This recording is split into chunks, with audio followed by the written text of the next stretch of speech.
कि हम शंखनाद रैली में ही अपने घोषणा पत्र का ऐलान करेंगे कि अभी तक 169 से ज़्यादा बसेस, जैसा कि मैंने आपको बताया कि हम लोगों को इलेक्शन 100% लड़ना है और ये मैं पहले दिन से बता रही हूँ। 300 क्रूज़र गाड़ियाँ। और रही बात फॉर्म भरने की, तो फॉर्म हमने इसलिए भरा है क्योंकि मेरे बुज़ुर्गों का सुझाव था और मैं अपने बुज़ुर्गों का मान सम्मान रखने में विश्वास रखती हूँ। 120 ट्रैक्टर,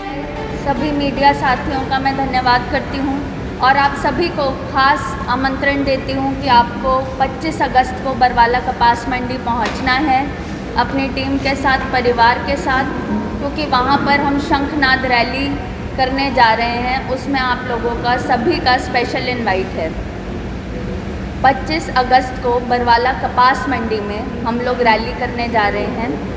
शंखनाद रैली,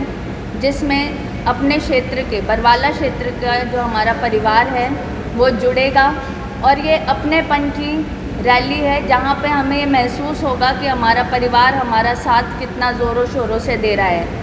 यहाँ वहाँ पहुँचने वाले जितने भी लोग हैं वो सारे अपना आशीर्वाद देने के लिए, प्यार देने के लिए और रैली को मजबूती देने के लिए पहुँच रहे हैं। सभी गांव से, सभी वार्ड से हमारी रैली में सिर्फ़ और सिर्फ हमारा बरवाला क्षेत्र का परिवार रहेगा और साथ ही जो मुख्य अतिथि हैं वो भी हमारे क्षेत्रवासी हैं। इसी के साथ मैं आप सभी को बताना चाहती हूँ कि जिस आश्वासन पे हम ये ऐलान कर रहे हैं कि एक ऐतिहासिक रैली होगी, वो ये है कि अभी तक 169 से ज़्यादा बसेस, करीबन 300 क्रूज़र गाड़ियाँ और जो 120 ट्रैक्टर और जो छोटे व्हीकल्स हैं उनकी सूची अभी तक हमारे पास पहुंच रही है, वो भी 200-300 के करीब पहुंचेंगे।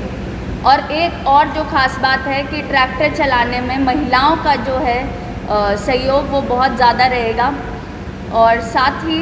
वहाँ पे पहुँचने वाले जितने भी लोग होंगे उनके लिए मैं बताना चाहती हूँ कि हम शंखनाद रैली में ही अपने घोषणा पत्र का ऐलान करेंगे, जिसमें हमें आगे क्या क्या विधानसभा में आवाज़ें उठानी हैं और कैसे हमारी रणनीति रहेगी, कैसे काम करने का तरीका रहेगा, वो सब हम रैली में साझा करेंगे। किसी के कोई सवाल है तो? शंखनाद का मतलब उद्घोष होता है और कोई बड़ी घोषणा क्या 25 तारीख की रैली से की जाएगी? जैसा कि मैंने बताया, शंखनाद रैली में हम लोग शंख बजा के ऐलान करेंगे कि हम इस जंग के लिए, इस युद्ध के लिए, हमारे जो संवैधानिक मौलिक अधिकार हैं उनके लिए युद्ध पे निकल चुके हैं और इसके लिए हम पीछे नहीं हटेंगे। और हम ये भी घोषणा करेंगे उस दिन कि हमारा मैनिफेस्टो क्या है, हमारा घोषणा पत्र क्या है, उसके जो भी हमारे हमने डिसाइड कर रखा है वो सभी से उसी दिन 25 अगस्त को हम लोग साझा करेंगे। बरवाड़ा से आपने कांग्रेस पार्टी के लिए आवेदन किया है, तो कितना आश्वस्त है, क्योंकि लंबी लिस्ट है उसमें? जैसा कि मैंने अपने पिछले सभी इंटरव्यूज़ में बताया है, हम लोग इलेक्शन 100% लड़ेंगे। बुज़ुर्गों से जो हमें सुझाव मिलते रहे हैं, जैसे हम गांव में जाते हैं तो उन्होंने बोला था हमारे कहने पर ये फॉर्म भर दो और हमने भर दिया। अब बाकी जो पार्टीज़ हैं वो काबिलियत देख के अगर अप्रोच करती हैं तो ये भी चीज़ हम शंखनाद रैली में सबसे साझा करेंगे, क्योंकि मुझे ऐसा लगता है मेरा जो बरवाला परिवार है, बरवाला क्षेत्र है, उसमें सभी लोग मुझसे दिल से जुड़े हुए हैं। तो बिना उनके सुझाव के, बिना उनसे डिस्कस करे हम कोई भी डिसीजन नहीं लेंगे। कांग्रेस के कुछ नेता है मैडम, वो कहते हैं कि पहले कांग्रेस ज्वाइन करनी चाहिए थी, उसके बाद में अप्लाई करना चाहिए था, पहले अप्लाई कर लिया और अभी तक ज्वाइन की नहीं, तो इसको किस प्रकार देखते हैं? जैसा कि मैंने आपको बताया कि हम लोगों को इलेक्शन 100% लड़ना है और ये मैं पहले दिन से बता रही हूँ, क्योंकि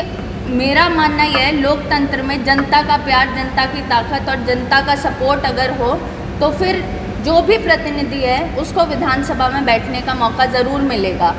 और रही बात फॉर्म भरने की, तो फॉर्म हमने इसलिए भरा है क्योंकि मेरे बुज़ुर्गों का सुझाव था और मैं अपने बुज़ुर्गों का मान सम्मान रखने में विश्वास रखती हूँ, उनकी बात को अहमियत देती हूँ।